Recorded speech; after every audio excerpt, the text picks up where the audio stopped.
Si Benjamin ay isang kakaibang tauhan sa kasaysayan ng Israel, hindi lamang dahil siya ang pinakabunso sa 12 anak ni Jacob, kundi dahil siya rin ang naging sagisag ng kasabay na biyaya at dalamhati.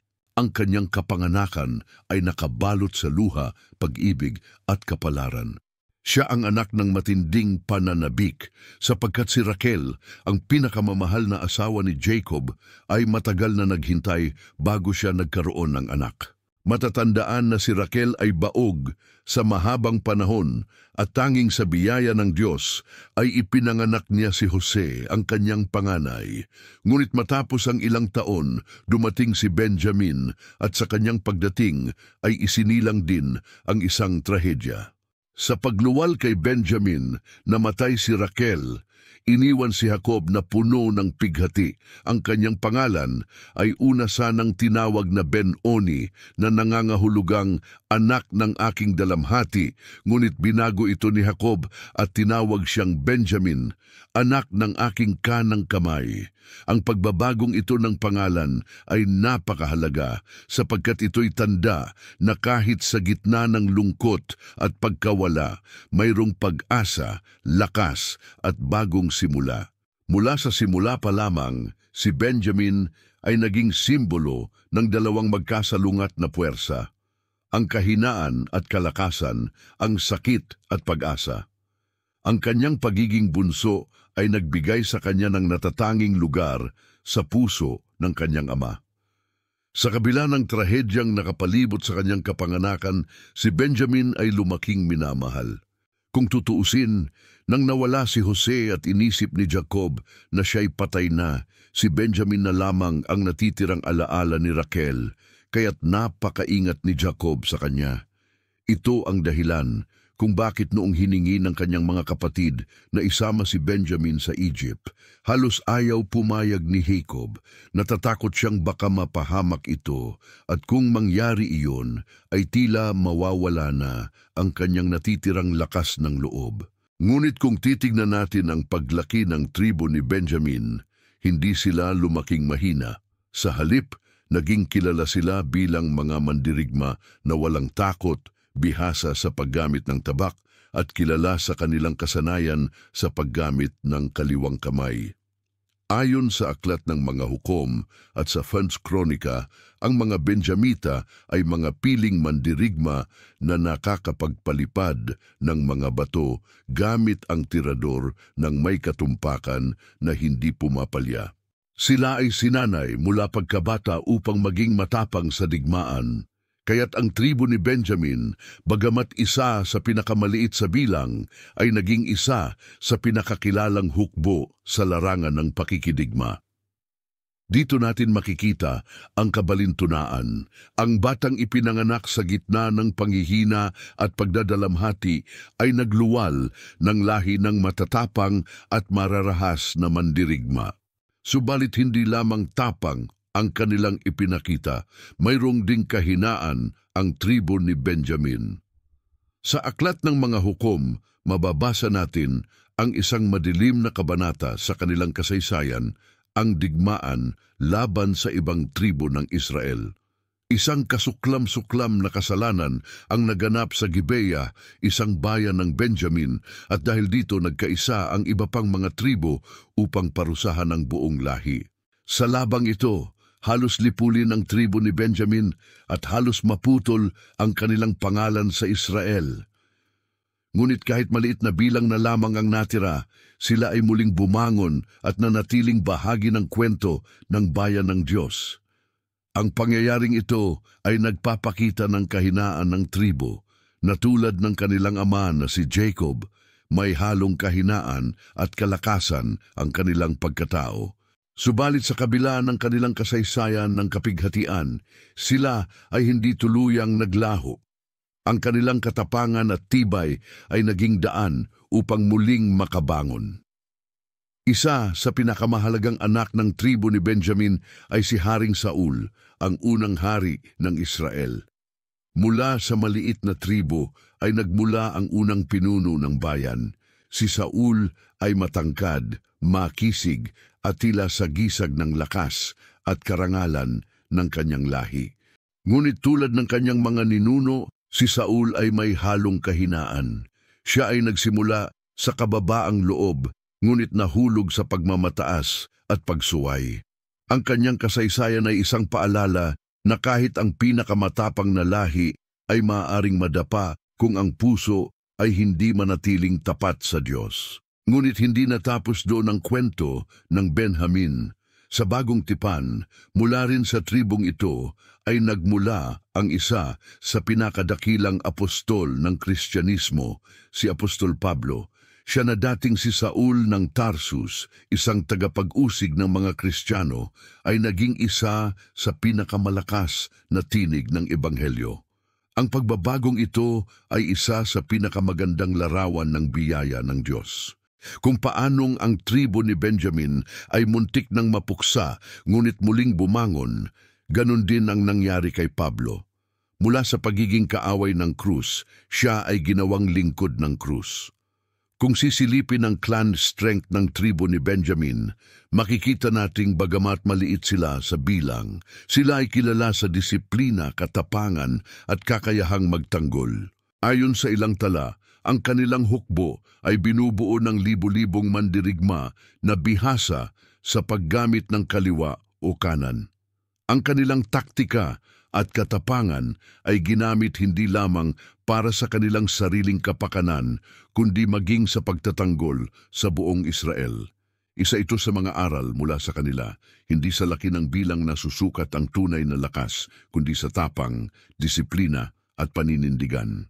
Kung titingnan natin ang kahulugan ng kanyang pangalan na Benjamin, anak ng aking kanang kamay, makikita natin ang simbolismo nito.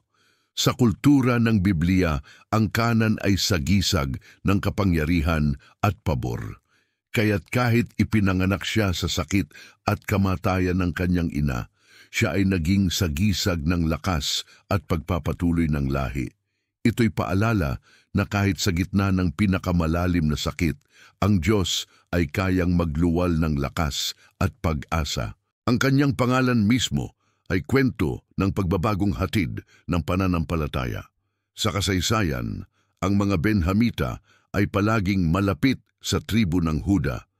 Dahil magkadikit ang kanilang lupain, madalas silang nakikipag-ugnayan at nakikipagtulungan. Nang mahati ang Israel sa hilaga at timog, ang tribo ni Benjamin ay pumiling kumampi sa Juda, kaya't nanatili silang bahagi ng kaharian ng Jerusalem.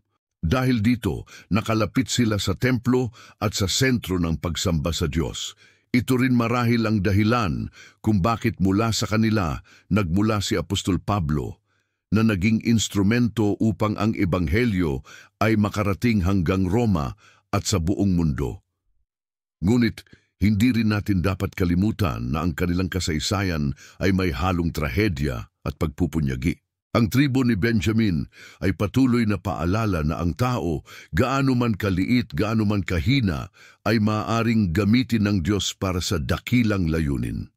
Sa kanilang kwento makikita natin ang larawan ng biyaya na nagtataas sa mga mababa, ng pag-asa na muling bumabangon mula sa abo at ng tapang na nakaugat hindi sa sariling lakas kundi sa tulong ng may kapal. Kung babalikan natin ang kasaysayan ng Israel, laging may kakaibang papel ang tribo ni Benjamin. Ang pagiging pinakabunso ay may kaakibat na kahinaan sa pananaw ng tao, dahil madalas silang nakikita bilang mahina, inaalagaan o hindi kasing tatag ng mga naunang kapatid. Ngunit sa plano ng Diyos, ang pagiging bunso ni Benjamin ay hindi dahilan ng kahinaan, kundi naging daan upang ipakita na sa kabila ng maliit na kalagayan, maaari siyang maging bahagi ng mahahalagang pangyayari na magbabago ng takbo ng kasaysayan. Sa katunayan, mula sa tribong ito nagmula ang dalawang malalaking personalidad. Si Haring Saul, ang unang hari ng Israel, at si Apostol Pablo na nagdala ng Ebanghelyo sa buong kilalang mundo. Pagkatapos ng mahaba at madugong yugto ng panahon, unti-unting nagkaroon ng reputasyon ang tribo ni Benjamin bilang isang bayanit sundalong lahi. Sila'y kilala bilang matatapang at bihasa sa digmaan. Sa aklat ng hukom, mababasa natin na sila'y eksperto sa paggamit ng tirador at mga sandata. Ang ilan sa kanila ay kaliwete at ginamit nila ito bilang advantage sa labanan. Ang kanilang kakaibang kakayahan ay nagpapakita ng determinasyon at disiplina, isang katangian na madalas na nakikita sa mga taong dumaan sa matitinding pagsubok. Ngunit hindi puro kalakasan ang nasa talaan ng tribo ni Benjamin. Kilala rin sila sa ilang kahinaan. Ang kanilang tapang ay minsan nagiging dahilan ng labis na pagiging marahas. Ang kanilang kasaysayan ay hindi rin ligtas sa mga madilim na kabanata. Isa sa pinakamatingkad na halimbawa ay ang nangyaring digmaan laban sa tribo ni Benjamin na nakatala sa aklat ng mga hukom, Hukom 19:21. Dahil sa isang malupit at nakakasuklam na krimen na ginawa ng ilang Benhamita, nag-alsa laban sa kanila ang buong Israel. Halos maubos ang tribo dahil sa digmaang ito at iilan na lang ang natira. Kung tutuusin, isang maliit na hakbang na lang at mabubura na sana sila sa kasaysayan. Ngunit pinahintulutan ng Diyos na sila'y manatili upang sa kabila ng kanilang kahinaan at pagkakamali, maipakita pa rin ang biyaya at habag ng Panginoon. Mula roon, muling bumangon ang tribo ni Benjamin. Sa kanilang pagbangon, nakita na hindi lamang ang lakas ang bumubuo sa kanilang pagkakakilanlan, kundi pati ang kakayahang magpakumbaba, tumanggap ng pagkatalo at magsimula muli. Sa kasaysayan ng Israel, ang ganitong katangian ay bihirang matagpuan, ang muling pag-angat mula sa pagkasira. Ito ang nagpapakita ng kakaibang tibay ng tribong ito. Kung paanong ang isang tao ay maaaring bumagsak, ngunit sa tulong ng Diyos ay muling makatatayo. Ganon din ang tribo ni Benjamin. Nang magsimula ang panahon ng mga hari, si Saul na anak ni Kish mula sa tribo ni Benjamin ang unang napili ng Diyos upang maging hari ng Israel. Shatter Samuel Twain, sa isang banda ito ay isang malaking karangalan. Ngunit ipinapakita rin ito na kahit ang isang maliit na tribo ay maaaring gamitin ng Diyos upang mamuno. Ang problema lamang, si Haring Saul ay may sariling kahinaan. Siya'y naging suwail at hindi sumunod sa mga utos ng Diyos, kaya't nawala ang kanyang kaharian. Gayunpaman, ang katotohanan na ang unang hari ng Israel ay nagmula sa tribong ito ay isang patunay ng kanilang mahalagang lugar sa plano ng Diyos. Makalipas ang maraming henerasyon, lumitaw naman ang isang tao mula sa tribo ni Benjamin na nagdala ng mas mataas na uri ng pamumuno. Hindi sa politika o kaharian, kundi sa espiritual na misyon. Siya ay si Apostol Pablo, na dati kilala bilang Saul ng Tarsus.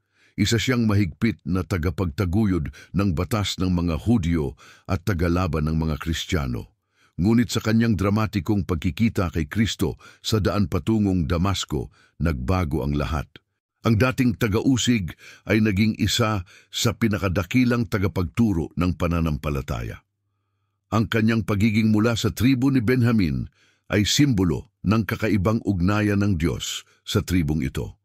Mula sa pagiging marahas at matigas ang puso, naging masunurin at masigasig sa pagpapalaganap ng mabuting balita.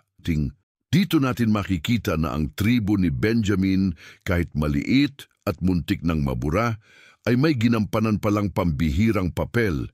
Dala nila ang kwento ng pagbagsak at muling pagtindig ng kahinaan at kalakasan ng kasalanan at biyaya. Pagdating sa mga clan strength, ang tribo ni Benjamin ay nakilala bilang isang tribong hindi madaling sumuko. Ang kanilang likas na tapang ay nagbunga ng mga sundalong handang mamatay para sa kanilang bayan. Sila rin ay nakilala bilang tapat na kapanalig ng tribo ni Juda.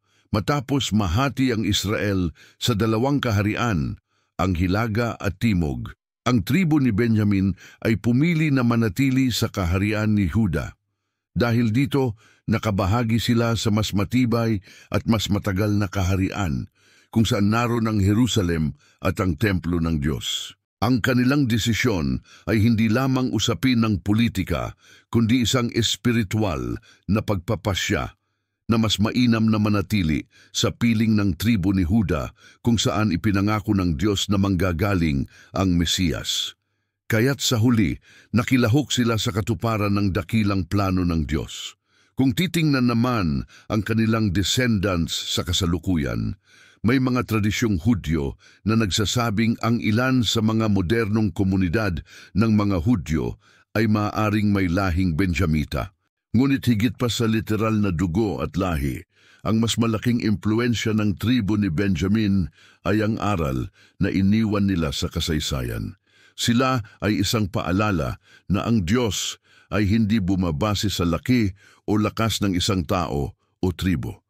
Kahit ang pinakamaliit at halos na waglit ay maaaring gamitin ng Diyos upang maghatid ng mahalagang papel sa kasaysayan.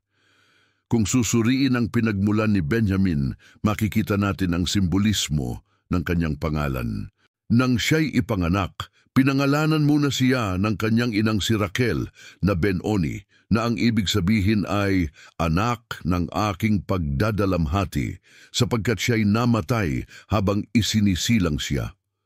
Ngunit tinawag siya ni Jacob na Benjamin, anak ng aking kanang kamay, na simbolo ng kalakasan at karangalan. Dito palang makikita na ang kanyang buhay ay nagsimula sa lungkot ngunit nauwi sa dangal. Ganoon din ang kanyang tribo. Nagsimula sa mga trahedya, sa halos pagkalipol, ngunit nauwi sa karangalan ng pagiging kabahagi ng plano ng Diyos. Sa huli, ang kwento ni Benjamin at ng kanyang tribo ay kwento ng pag-asa. Ipinapakita nito na kahit ang pinakamaliit, ang pinakamahina o ang pinakamadaling maliitin ay maaaring magkaroon ng malaking impluensya kung sila'y gagamitin ng Diyos. Sa kanilang mga kahinaan, nakikita ang lakas ng Diyos. Sa kanilang kasaysayan, makikita ang paulit-ulit na tema ng pagbagsak at muling pagbangon. At sa kanilang mga inapo, mula kay Haring Saul hanggang kay Apostol Pablo, makikita na may kakaibang layunin ng Diyos para sa tribo na ito. Kaya kapag pinag-uusapan ang tribo ni Benjamin, hindi lamang ito isang maliit na tribo sa kasaysayan ng Israel. Ito ay isang salamin ng ating mga sarili, mahina, madalas nagkakamali, minsan nagiging marahas, ngunit may kakayahang bumangon muli sa tulong ng Diyos. Ito rin ay isang paalala na sa mata ng Diyos, walang maliit o walang halaga. Ang bawat isa, gaano man kaliit ang kanyang pinagmulan, ay may lugar sa kanyang dakilang plano. Kung nagustuhan mo ang kwento ng buhay ni Benjamin, type Amen sa comment section. Maraming salamat!